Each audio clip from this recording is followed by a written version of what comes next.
प्रयागराज में छात्रों की बड़ी कामयाबी, आरओ एआरओ की परीक्षा स्थगित। अब एक दिन एक शिफ्ट में होगी परीक्षा। यूपी पीएससी ने लिया फैसला। आरओ एआरओ की परीक्षा के लिए कमेटी का होगा गठन। छात्रों की मांग एक शिफ्ट में हो आरओ एआरओ की परीक्षा। छात्रों ने फैसले को बताया आधी जीत। झारखंड में विरोधियों पर जमकर बरसे सीएम योगी, बोले एक ही थाली में खाकर लूट खसोट करते हैं कांग्रेस और कम्युनिस्ट, झामुमो व राजद वाले सब एक। प्रयागराज के फूलपुर में बीजेपी पर बरसे अखिलेश, बोले महाराष्ट्र चुनाव के बाद नहीं बचेगी सीएम योगी की कुर्सी, सरकार के एजेंडे में नौकरी नहीं। ग्रेटर नोएडा में आनंद स्पेक्ट्रम हॉस्पिटल की लापरवाही, 7 साल के मासूम की जिंदगी की बर्बाद। खराब आंख की जगह सही आंख का कर दिया ऑपरेशन। और नोएडा में दिन दहाड़े युवक की हत्या, मीट की दुकान पर कहासुनी के बाद एक युवक ने दूसरे को मौत के घाट उतारा। सड़क पर तमाशा देखते रहे लोग।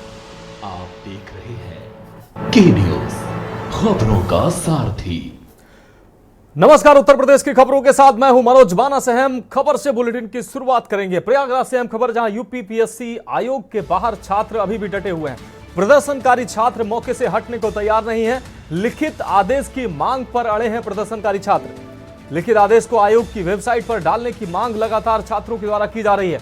आपको बता दें, पिछले 4 दिनों से यूपी पीएससी की आयोग के कार्यालय के बाहर छात्रों का प्रदर्शन जारी है। 4 दिनों से लगातार छात्रों का प्रदर्शन चल रहा है। इस बीच कई बार प्रदर्शन उग्र भी हुआ है, पुलिस को लाठीचार्ज भी करनी पड़ी और आज आखिरकार आयोग को छात्रों के आगे, अभ्यर्थियों के आगे झुकना पड़ा और अभ्यर्थियों की मांग मानते हुए आयोग ने यह घोषणा की है कि अब यूपी पीएससी की जो एग्जाम है उसकी जो परीक्षा है फिलहाल स्थगित कर दी गई है। नई परीक्षा की जो डेट है वो घोषित की जाएगी और जो परीक्षा होगी वो एक ही दिन और एक ही शिफ्ट में परीक्षा की जाएगी। उसके बाद भी छात्र फिलहाल अभी आंदोलनरत नजर आ रहे हैं, वो वहां से हटने को तैयार नहीं है। छात्रों का कहना है कि पीसीएस के साथ ही आरओ और एआरओ को लेकर छात्रों में जो सस्पेंस बना हुआ है उसको लेकर छात्र अभी भी आंदोलित हैं। छात्रों का कहना है कि ये बांटने की राजनीति है और हम बिल्कुल इस फैसले को नहीं मानते हैं। ये जो फैसला आया है ये हमारी आधी जीत है। मधुर दरबारी हमारे संवाददाता इस खबर पर ज्यादा जानकारी के लिए हमारे साथ जुड़ गए हैं। मधुर, छात्रों का प्रदर्शन अभी भी जारी है, छात्र इसको आधी जीत बता रहे हैं। जी मनोज, मैं आपको बता दूं कि अभी शाम करीब 5 से 6 बजे के बीच, 4:30 3 बजे की बात है, 3 बजे करीब अनाउंसमेंट हुआ लोक सेवा आयोग के अधिकारी की तरफ से। उन्होंने कहा कि जो परीक्षाएं हैं, दोनों परीक्षाओं के लिए छात्र वहां पे जमा थे। पिछले 4 दिन से वो आंदोलन थे, तो उनका कहना था कि जो उन्होंने वहां पे अनाउंसमेंट किया उसमें उन्होंने साफ कहा कि पीसीएस की जो परीक्षा है उसको तो उन्होंने मान लिया है, जैसे पहले पैटर्न पर होती थी उसी पैटर्न को जो चाहते थे वो उन्होंने एक्सेप्ट कर लिया है। एक दिन में एक शिफ्ट वो कराएंगे। लेकिन जहां तक आरओ एआरओ की बात है उसके लिए उन्होंने कह दिया कि हम एक कमेटी का गठित करने जा रहे हैं और जो परीक्षा की डेट है उसको उन्होंने स्थगित कर दिया है और उसको कह दिया है कि अब इसको जो है वो कमेटी ही डिसाइड करेगी कि इसमें क्या निर्णय लिया जाए, कब परीक्षा करी जाए, कैसे कराई जाए, वो 1 डे कराई जाए कि 2 डे कराई जाए। मतलब एक तरीके से उसको एक डायलेमा में डाल दिया है और कंफ्यूजन में डाल दिया है। तो छात्रों का जो वहां पे कहना था कि पहले तो वो जाने को तैयार हो गए थे कि बड़े खुश थे सारे छात्र। मैंने कई छात्रों से बात की तो वो खुश थे, लेकिन जब वो इस तरह की बात पूरी छन के बाहर आई और आपको बता दो उसका नोटिस भी आ गया है, लेकिन में ये नोटिफिकेशन भी हो गया है कि दोनों ही परीक्षाओं के लिए कि जो पीसीएस की परीक्षा है वो एक दिन में होगी और उसके लिए साफ साफ लिख दिया है कमेटी गठित की जाएगी, वही सब निर्णय लेगी, वो डिसाइड करेगी। उसके बाद ही जो कुछ भी होना है उस पर जो है निर्णय लिया जाएगा। फिलहाल वो जो डेट है वो स्थगित कर दी गई आरओ एआरओ की। मधुर, जो छात्रों की आशंका है कि हमें बांटने का प्रयास किया जा रहा है, क्या पीसीएस के जो छात्र हैं उनके एग्जाम की एक तिथि नियत करने की बात कही गई है, एक शिफ्ट और एक दिन परीक्षा कराए जाने के बाद क्या जो पीसीएस के अभ्यर्थी हैं वो प्रदर्शन में अभी भी शामिल है या उनका वहां से जाना शुरू हो गए हैं वो? और जो बांटने की बात जो छात्र कह रहे हैं वो कितना असर वहां देखने को मिल रहा है? क्या छात्रों में एकजुटता अभी भी दिखाई दे रही है और आयोग के खिलाफ अभी भी मजबूती से वो खड़े हुए हैं? जी मैं आपको बता दूं कि यहाँ पे बांटने वाली बात इसलिए कही जा रही है क्योंकि कुछ छात्रों का ऐसे भी होते हैं जो पीसीएस की ही जो है उसमें फॉर्म फिलअप करते हैं, पीसीएस में ही अपेयर करते हैं, आरओ एआरओ को जनरली नहीं करते, तो उनके ऊपर ज्यादा फर्क नहीं पड़ने वाला है क्योंकि उनको जब एआरओ आरओ देते ही नहीं है वो, तो पीसीएस को ही तैयारी करते हैं। बेसिकली पीसीएस के ही आए हैं यहाँ पे या जॉब जहाँ से भी है वो तैयारी कर रहे हैं, तो इसलिए कहीं ना कहीं उनके लिए सेटिस्फेक्शन है, वो तो मान गए हैं। उनको तो लगता है कि हाँ जो हुआ ठीक हुआ, क्योंकि जब वो दूसरे एग्जाम में अपेयर ही नहीं होते तो उसकी बात ही नहीं है। लेकिन इसके अलावा जब मैं आपको बता दूं कि जो दूसरे वाले जब कई, लेकिन मैं बता दूं कि ये छात्र की संख्या बहुत कम है।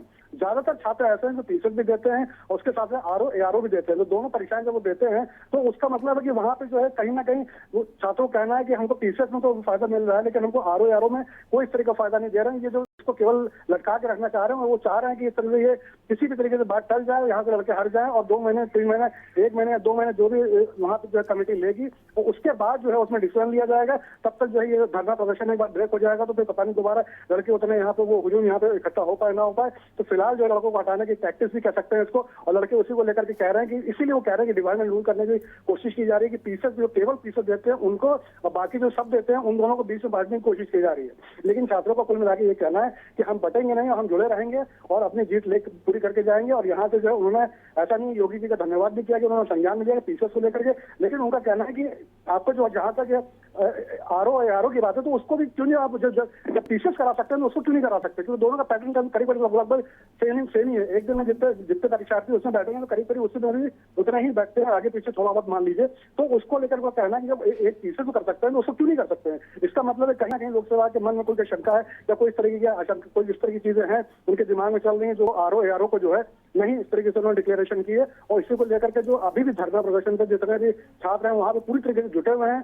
और मेरी कई छात्रों से बात हुई तो उनका यही कहना है कि हम जो है जब तक आरओ एआरओ को भी क्लियर नहीं कर देते, जैसे मैंने पीसी कर दिया उसका भी रिटन नोटिफिकेशन नोटिस नहीं हमको दे दिया था, तब तक हम यहाँ से हटने वाले नहीं। और इस आंदोलन का हम आंदोलनरत रहेंगे बराबर, जैसे 4 दिन हो गए अभी और चाहे जितने दिन लगे हम यहीं पर रुके रहेंगे। इसलिए कोई भी छात्र वहां से हटते होने तैयार नहीं है। और ये शिफ्टों में वहां पे आते जाते रहते हैं, जो दिन वाले रात में नहीं आते, जो रात वाले दिन में नहीं आते, तो दिन वाले धीमे धीमे जा रहे हैं, रात वाले अभी वहीं पर रुके हुए हैं और रात वाले पूरी रात रहेंगे।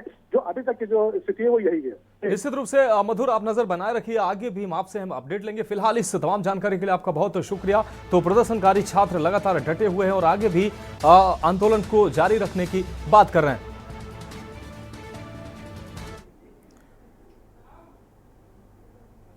और अब बढ़ेंगे अगली खबर की ओर। कानपुर से अगली खबर, जहां एसटीएफ को बड़ी सफलता हाथ लगी। 1 लाख का इनामी बदमाश गिरफ्तार हुआ है। कन्नलगंज से बदमाश चतुर सिंह गिरफ्तार किया गया। चतुर सिंह सुपारी लेकर करता था हत्या। कानपुर और हमीरपुर में बदमाश पर दर्ज हैं 13 मामले। हमीरपुर में 10 लाख में की थी महिला की हत्या। बदमाश के पास से तमंचा, कारतूस और मोबाइल बरामद हुआ है। पकड़े गए बदमाश से पूछताछ में एसटीएफ जुटी हुई है। कानपुर और हमीरपुर में बदमाश पर 13 मुकदमे दर्ज हैं। हमीरपुर में 10 लाख में महिला की हत्या की थी। बदमाश के पास से तमंचा, कारतूस और मोबाइल बरामद हुआ है। तो पकड़े गए बदमाश से पुलिस एसटीएफ पूछताछ कर रही है। तो कानपुर से अहम खबर, एसटीएफ को बड़ी सफलता हाथ लगी है। अब बढ़ेंगे अगली खबर की ओर। चंदौली से अगली खबर, जहां भारी मात्रा में पकड़ी गई अवैध अंग्रेजी शराब। 2 थानों की पुलिस टीम ने लग्जरी गाड़ियों से लग्जरी गाड़ियां बरामद किया है। बिहार के होटल के लिए ले जाई जा रही थी यह शराब। लगभग 832 लीटर शराब के साथ 5 तस्कर भी गिरफ्तार किए जा चुके हैं। नंबर प्लेट बदलकर हरियाणा से ले जाई जा रही थी शराब। ये शराब हरियाणा से बिहार लेकर जाई जा रही थी। 10 लाख रुपए की इस शराब की कीमत बताई जा रही है। सैयद राजा व कंदवा पुलिस अलग अलग जगहों से पुलिस ने कार्रवाई की है और ये बड़ी सफलता हाथ लगी है। तो हरियाणा से बिहार ये शराब ले जाई जा रही थी। बड़ी खेप थी शराब की। 10 लाख रुपए इस शराब की कीमत बताई जा रही है। पुलिस ने अलग अलग जगहों से इनको गिरफ्तार किया है। ये बड़ी कामयाबी पुलिस को मिली है। चंदौली से अहम खबर, भारी मात्रा में अंग्रेजी शराब बरामद हुई है। देखिए, शराब तस्करी के विरुद्ध निरंतर अभियान में चंदौली पुलिस द्वारा कल कार्रवाई की गई है, जिसमें कंधवा पुलिस एवं सैयद राजा पुलिस द्वारा टोटल 3 वाहन पकड़े गए हैं। 4 व्हीलर SUVs हैं, जिसमें जब उनकी चेकिंग की गई तो पता चला कि उसमें भारी मात्रा में शराब बिहार की तरफ ले जाई जा रही थी। जो 3 वाहन हैं, एक क्रेटा है, सफारी है और साथ में एक बोलेरो। इनमें टोटल कुल मिला के 832 लीटर दारू बरामद हुई है। इसमें टोटल 5 अभियुक्त मिले हैं, जिनको तत्काल पुलिस द्वारा गिरफ्तार किया गया। 4 अभियुक्त इसमें पटना के हैं और एक साहबगंज में है, जो सैयद राजा पुलिस द्वारा पकड़ा गया है। इसमें जो कंधवा पुलिस द्वारा कार्रवाई की गई है ये हरियाणा मार्का की शराब है जो तस्करी जिसमें की जा रही थी, और जो कंधवा पुलिस द्वारा जो कार्रवाई की गई है यहाँ की जो शराब है वो बिहार, ये चंदौली की, वो बिहार ले जाई जा रही थी। उसमें संबंधित विभाग, आबकारी विभाग से भी संपर्क किया जाएगा एवं जो एक रजिस्ट्रेशन प्लेट भी मिली है। तो फिलहाल एक ब्रेक का वक्त है, जल्द हाजिर होंगे। आप देख रहे हैं के न्यूज, खबरों का सारथी। ब्रेक के बाद एक बार फिर से उत्तर प्रदेश की खबरों में आपका स्वागत है। बढ़ेंगे अगली खबर की ओर। संभल से अगली खबर, जहां छात्रा से सोहदों ने छेड़छाड़ की है। ट्यूशन से घर लौट रही थी छात्रा, विरोध करने पर युवक ने छात्रा को थप्पड़ जड़ा है। गुस्साए लोगों ने एक आरोपी को पकड़कर उसकी धुनाई कर दी है। आरोपी युवक को पुलिस के हवाले किया गया है। वहीं पुलिस ने आरोपी युवक पर मुकदमा दर्ज किया है। चंदोसी कोतवाली इलाके का यह पूरा मामला है।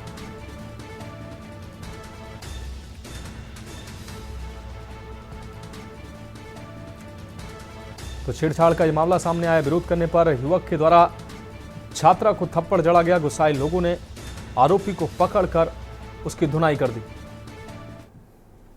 तो संभल से अहम खबर आपको दिखा रहे हैं। तस्वीरें साफ तौर से आप देख पा रहे हैं। ट्यूशन से घर लौट रही थी छात्रा, जिसके साथ छेड़छाड़ की गई। थाना कोतवाली चंदोसी में एक बालिका के परिजनों द्वारा शिकायत दर्ज कराई गई कि 2 युवकों द्वारा उनकी पुत्री के साथ छेड़छाड़ की घटना कारित की गई है। इस संदर्भ में पीड़िता के परिजनों द्वारा दी गई तहरीर के आधार पर थाने पर सुसंगत धाराओं में अभियोग पंजीकृत कर लिया गया है। साथ ही आरोपी दोनों युवकों को हिरासत में लेकर पूछताछ की जा रही है। शीघ्र ही प्रकरण में साक्ष्य क्रम में अग्रिम विधि कार्रवाई शुरू की जाएगी। बढ़ेंगे अगली खबर की ओर। संभल से अगली खबर, जहां पीडब्ल्यूडी विभाग के खिलाफ धरने पर बैठे हैं ठेकेदार। ठेकेदार धरने पर बैठा है। यूनियन की विभिन्न मांगों को लेकर ठेकेदार धरने पर बैठा। धरने पर ये ठेकेदार बैठे हैं। दर्जन भर ठेकेदार निविदाओं को 5 वर्ष की जगह 2 वर्ष की निकालने की मांग कर रहे हैं। कोरोना काल में अटका हुआ भुगतान तत्काल कराने की भी मांग कर रहे हैं। मांगे पूरी नहीं होने तक अनिश्चितकालीन धरने का ऐलान किया है। संभल सदर के पीडब्ल्यूडी परिसर में धरने पर बैठे हैं ठेकेदार। तो कोरोना काल का जो भुगतान है उसको तत्काल कराने की मांग ठेकेदारों के द्वारा की गई है। मांगे पूरी न होने तक अनिश्चितकालीन धरने का ऐलान ठेकेदारों के द्वारा किया गया है। संभल सदर के पीडब्ल्यूडी परिसर में धरने पर बैठे हैं ठेकेदार। अगली अहम खबर रायबरेली से, जहां कोर्ट परिसर में युवक पर जानलेवा हमला हुआ है। पत्नी व मायके पक्ष के लोगों ने किया जानलेवा हमला। धारदार हथियार से युवक पर हमला किया गया है। खून से लथपथ युवक को जिला अस्पताल पहुंचाया गया। हमले में राज सिंह नामक युवक घायल हुआ है। पति पत्नी के बीच न्यायालय में चल रहा है वाद। गदागंज थाना क्षेत्र के बरार, आपको बता दें बरारा बुजुर्ग गांव का ये पूरा मामला है। बरारा बुजुर्ग का रहने वाला है ये युवक। आपको बता दें शहर कोतवाली क्षेत्र के दीवानी न्यायालय का ये मामला है, जहां पर उसके साथ मारपीट की गई है। तो गदागंज थाना क्षेत्र के बरारा बुजुर्ग गांव का रहने वाला युवक जिसके साथ मारपीट की गई है। पत्नी और ससुराली पक्ष के लोगों ने युवक से मारपीट की है।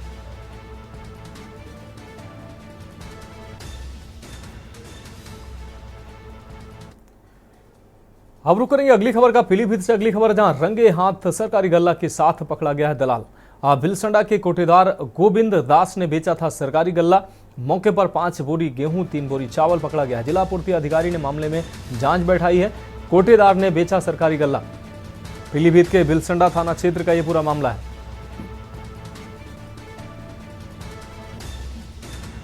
तो मौके पर 5 बोरी गेहूं और 3 बोरी चावल पकड़ा गया है। वहीं जिला पूर्ति अधिकारी ने मामले में जांच बैठाई है। तो तस्वीरों में साफ तौर से आप देख पा रहे हैं सरकारी मुहर और सरकारी ये बोरियां साफ तौर पर आप देख पा रहे हैं। ये देख सकते हैं आप किस तरीके से सरकारी वितरण का जो ये अनाज है उसको बेचा गया है, कोटेदार के द्वारा बेचा गया है। ये सरकारी मुहर आप देख सकते हैं, सरकारी रेपर देख सकते हैं और बोरियों पर भी सरकारी वितरण का ये अनाज साफ तौर पर दिखाई दे रहा है।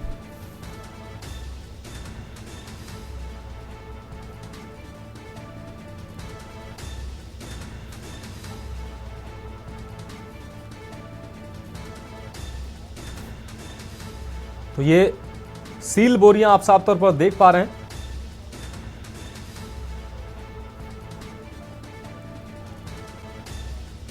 सरकारी वितरण का अनाज जो लोगों को मिलना था उसको कोटेदार के द्वारा बेचा गया है।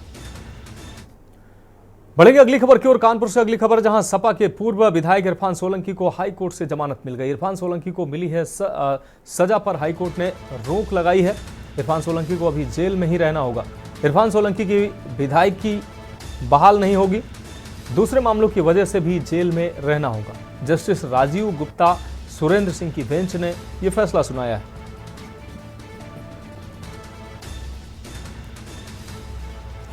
इरफान सोलंकी को अभी जेल में ही रहना होगा।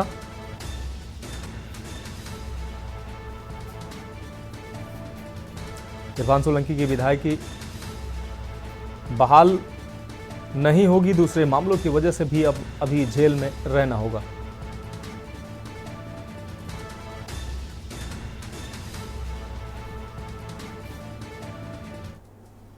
अगली अहम खबर का रुख करेंगे सोनभद्र से अगली खबर, जहां एसओजी रॉबर्ट्सगंज पुलिस को बड़ी सफलता हाथ में लगी। आपको बता दें, अवैध मादक पदार्थ तस्करी मामले में 4 लोग गिरफ्तार किए गए हैं। पुलिस ने एक महिला समेत 3 आरोपियों को गिरफ्तार किया है। गिरफ्तार आरोपियों के पास से 120 ग्राम हेरोइन बरामद की गई है। पकड़ी गई हेरोइन की कीमत 12 लाख रुपए बताई गई। महिलाओं से हेरोइन की खेप लेने 2 आरोपी सोनभद्र गए थे। पुलिस ने आरोपियों पर संबंधित धाराओं में केस दर्ज किया है। रॉबर्ट्सगंज कोतवाली क्षेत्र का यह पूरा मामला है। तो पकड़ी गई हेरोइन की जो कीमत है 12 लाख रुपए बताई जा रही है। महिलाओं से हेरोइन की खेप लेने 2 आरोपी सोनभद्र गए थे। पुलिस ने आरोपियों पर संबंधित धाराओं में केस दर्ज किया है। तो एक महिला सहित 3 आरोपी गिरफ्तार किए गए हैं।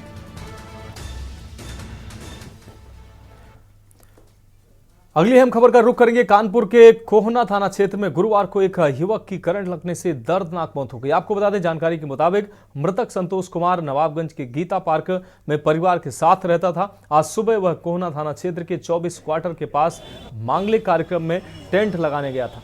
इस दौरान टेंट के पोल में करंट उतर आया और मौके पर ही संतोष की मौत हो गई। वहीं घटना की सूचना पर कोहना पुलिस मौके पर पहुंची और शव को पोस्टमार्टम के लिए भेज दिया। घटना बस ये टेंट का काम करने गए थे कोना थाने के पास, विष्णुपुर जहाँ भी लगाओ वहीं पे कुछ हुआ है। करंट नहीं लगा, इनके हाथ पैर जले हुए हैं। यही फुटकर काम करते, कोई टेंट वाला जो भी सामान कुर्सी उठाना धरना, बस यही था मजदूरी है। गीता पार्क नवाबगंज। हाँ, नवाबगंज थाने के पास है, वहाँ हम गए थे। वहाँ पे बॉडी पड़ी थी, वहां से हम लोग गए तो वहां से सब दरोगा जी ने बताया, हम लोगों ने कर दिया। अगली खबर का रुख करेंगे। अगली अहम खबर जनपद बहराइच से, जहां मोतीपुर थाना क्षेत्र में 12 वर्ष की नाबालिग के साथ अज्ञात ने बलात्कार किया है। आपको बता दें कि बताया जा रहा है कि नाबालिग अपनी बहन के घर नयापुरवा आई हुई थी, वहां से वह अपने घर वापस जा रही थी। लड़की मूल रूप से नानपारा थाना क्षेत्र की निवासी बताई जा रही है। बलात्कार होने के बाद लड़की की तबीयत बिगड़ गई। वहीं आसपास के लोगों ने बालिका की हालत को देखते हुए बालिका के पिता को फोन कर उसकी जानकारी दी। मौके पर पहुंचे नाबालिग बालिका के पिता ने सीएससी मोतीपुर में नाबालिग को भर्ती कराया, जिसका उपचार करने के बाद लेडीज डॉक्टर साइका अंसारी ने बालिका की हालत को देखते हुए जिला अस्पताल उसको रेफर कर दिया। वहीं बालिका एक स्कूल की छात्रा भी बताई जा रही है। लेडीज डॉक्टर साइका अंसारी ने बालिका को मंद होने की भी जानकारी दी। बलात्कार की घटना की खबर फैलते ही क्षेत्र में हड़कंप मच गया। मौके पर पहुंचे थाना अध्यक्ष मोतीपुर व थाना अध्यक्ष नानपारा ने घटना स्थल की जांच करने के बाद मोतीपुर थाने में एफआईआर दर्ज हुई है। वहीं मोतीपुर थाना अध्यक्ष ने बताया कि बालिका के पिता की तहरीर पर अज्ञात के खिलाफ मुकदमा दर्ज कर लिया गया है और आरोपी की तलाश की जा रही है। मोतीपुर थाना क्षेत्र के महादेव पुरवा के पास की यह घटना बताई जा रही है।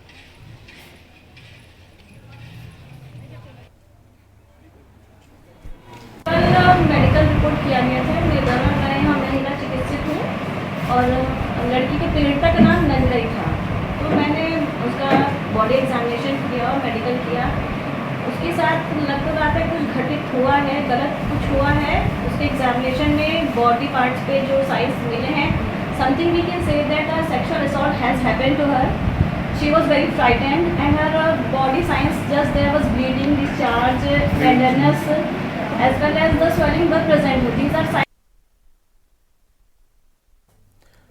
बढ़ेंगे अगली खबर की ओर। चंदौली जनपद के सकलडीह तहसील के उप जिलाधिकारी अनुपम मिश्रा ने धान खरीद के लिए किसानों के द्वारा ऑनलाइन प्रार्थना पत्र दिया गया, जिसका सत्यापन नहीं किए जाने को लेकर तीखी नाराजगी व्यक्त करते हुए लापरवाह कानून को शेख कलीम के खिलाफ निलंबन की कार्रवाई के लिए जिलाधिकारी को रिपोर्ट भेज दी है। उप जिलाधिकारी के इस कार्रवाई से तहसील कर्मियों में हड़कंप मच गया। आपको बता दें कि चंदौली जनपद के सकलडीह तहसील के उप जिलाधिकारी अनुपम मिश्रा लगातार सरकार के निर्देशों के अनुरूप कार्य करने के लिए सक्रिय रहते हैं, जिसका परिणाम है कि उन्होंने गुरुवार को खुद कंप्यूटर कक्ष में पहुंचकर किसानों द्वारा धान खरीद के लिए किए गए आवेदन पत्रों की जांच किया, तो उसमें कुल लगभग 55,000 से अधिक किसानों का आवेदन पत्र आया था, जिसमें कुल अभी तक केवल 1300 प्रार्थना पत्रों का सत्यापन किया गया था। इस दौरान उप जिलाधिकारी ने सभी सर्किल के राजस्व निरीक्षकों का डाटा लिया। उसमें सबसे खराब स्थिति महसुआ भरथरा बारथरा राजस्व क्षेत्र का रहा, जिस पर उप जिलाधिकारी ने राजस्व निरीक्षक शेख कलीम को तत्काल प्रभाव से निलंबित करने के लिए जिलाधिकारी निखिल टी फुंडे को पत्र प्रेषित किया और उस राजस्व क्षेत्र के 4 गांव के लेखपालों की सक्रियता नहीं होने व प्रार्थना पत्र लंबित होने के कारण सभी को कारण बताओ नोटिस भी जारी किया है।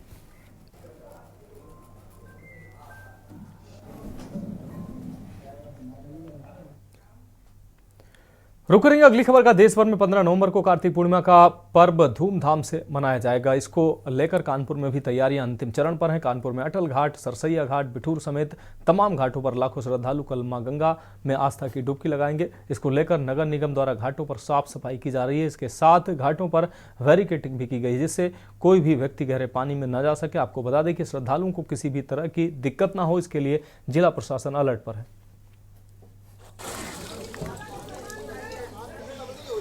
कल देश भर में कार्तिक पूर्णिमा का पर्व धूमधाम से मनाया जाएगा। इस वक्त के न्यूज की टीम मौजूद है कानपुर के अटल घाट पर। आपको बता दें कि कानपुर में अटल घाट, सरसैया घाट समेत तमाम घाटों में लाखों श्रद्धालु कल गंगा में आस्था की डुबकी लगाएंगे। अगर तैयारियों की बात की जाए तो आपको तस्वीरों में दिखाना चाहेंगे कि अटल घाट पर देखिए नगर निगम द्वारा बैरिकेडिंग लगा दी गई है।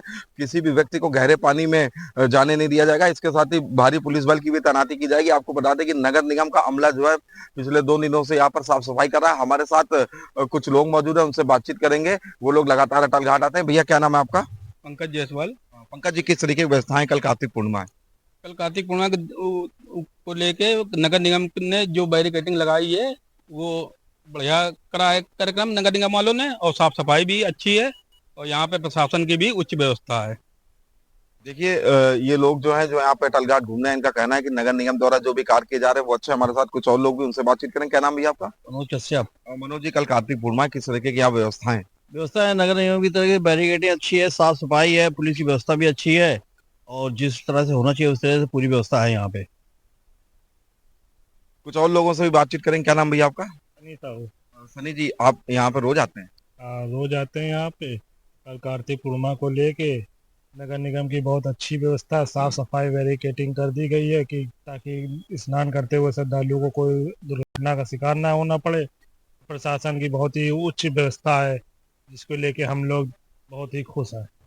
देखिए ये हमारे साथ कुछ लोग थे जो रोज अटल घाट टहलने आते हैं, घूमने आते हैं। इनका साफ तौर पर कहना है कि नगर निगम द्वारा कार्तिक पूर्णिमा को देखते हुए अच्छी व्यवस्थाएं की गई, बैरिकेडिंग समेत तमाम चीजें सुचारू रूप से, और नगर निगम के साथ जिला प्रशासन है वो इस चीज की ध्यान रख रहा है कि कल किसी भी श्रद्धालु को दुर्घटना का सामना न करना पड़े और कार्तिक पूर्णिमा का स्नान अच्छे से हो जाए। कानपुर से कौस्तुभ मिश्रा, के न्यूज इंडिया। तो फिलहाल उत्तर प्रदेश की खबरों में अभी के लिए मेरे साथ इतना ही। मुझे दीजिए इजाजत और आप देखते रहिए के न्यूज इंडिया।